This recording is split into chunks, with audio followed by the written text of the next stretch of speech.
तर आखातातलं युद्ध दिवसा गणिक गंभीर स्वरूप धारण करते। इराणनं आखातामधल्या अमेरिकेच्या तळांना लक्ष्य केलंय। एकीकडे अमेरिका आणि इस्रायलने इराणच्या तेहरानवर मोठे हल्ले केलेले आहेत, तर याला प्रत्युत्तर म्हणून इराणनं ऑपरेशन ट्रू प्रॉमिस 4 हे सुरू केलंय। त्यामुळे या युद्धाची धग संपूर्ण आखाताला जाणवू लागलेली आहे। पाहूया।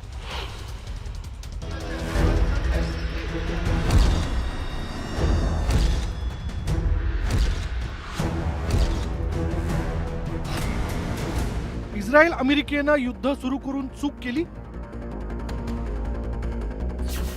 इराण विरोधात युद्ध इस्रायल अमेरिकेला महागात पडतंय। इराणच्या ताकदीचं इस्रायल अमेरिकेकडून चुकीचं आकलन। इराण आपल्या शत्रूंविरोधात सिक्रेट वेपनचा वापर करणार। इस्रायल अमेरिका आणि इराणमध्ये पेटलेल्या युद्धानं भीषण स्वरूप धारण केलंय। दोन्ही बाजूंनी मिसाईल आणि ड्रोनचे हल्ले केले जात आहेत।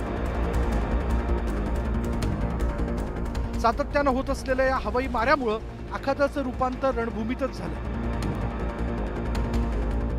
अशातच इराणचं लष्कर IRGCने ऑपरेशन ट्रू प्रॉमिस 4 ची 23वी मोहीम तीव्र करण्याचा इशारा दिला। या ऑपरेशन अंतर्गत नेक्स्ट जनरेशनच्या मिसाईलचा वापर आणि लांब पल्ल्याच्या ड्रोनचा वापर केला जाणार आहे। इस्रायलमधील सैन्य ठिकाणं आणि आखातातील अमेरिकेच्या सैन्य ठिकाणांना टार्गेटवर ठेवलं जाईल। आखातात सातत्यानं सुरू असलेल्या हल्ल्यांमुळे या युद्धानं गंभीर स्वरूप धारण केलं।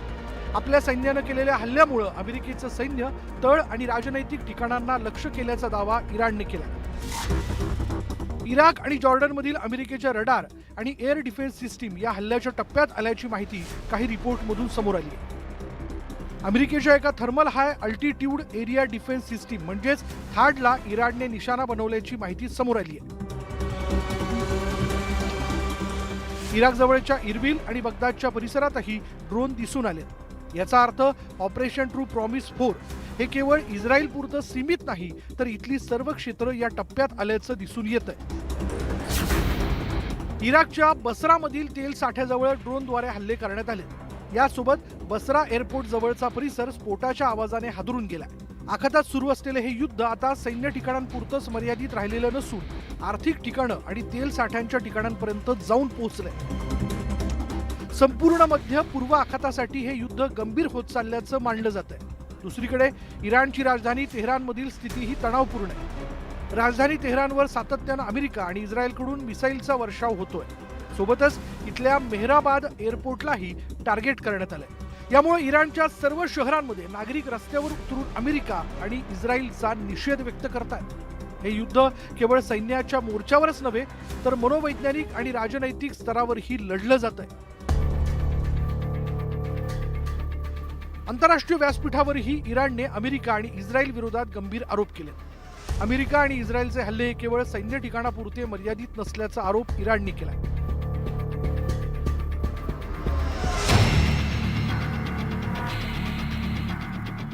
इराणच्या शहरांना आणि नागरी वस्त्यांना निशाणा बनवल्याचा आरोप इराणकडून केला जातोय। केवळ सैन्य ठिकाणांवरच नाही, तर रहिवाशी भागातही बॉम्बचा वर्षाव केला जात असल्याचा आरोप इराणकडून केला जातोय। इस्रायल आणि अमेरिकेच्या या हल्ल्यात आतापर्यंत 1332 नागरिकांचा मृत्यू झालाय। यामध्ये महिला आणि लहान मुलांचा मोठ्या प्रमाणात समावेश असल्याचा दावा इराणने केला। 180 पेक्षा लहान मुलांचा मृत्यू झाल्याचं, तर 20 पेक्षा जास्त शाळा आणि 13 आरोग्य केंद्रांना टार्गेट केल्याचा दावा इराणने केला। The United States and Israeli regime continue their brutal and massive attack against Iran and the Iranian people unabatedly and without pause. These attacks are indiscriminate. They deliberately target civilians and civilian infrastructure across my country. The United States and Israel have demonstrated that they recognize no red line in committing their crimes.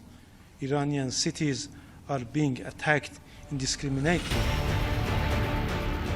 हे युद्ध जसजसं लांबत जाणार तसतसं भीषण होण्याची चिन्ह दिसू लागली।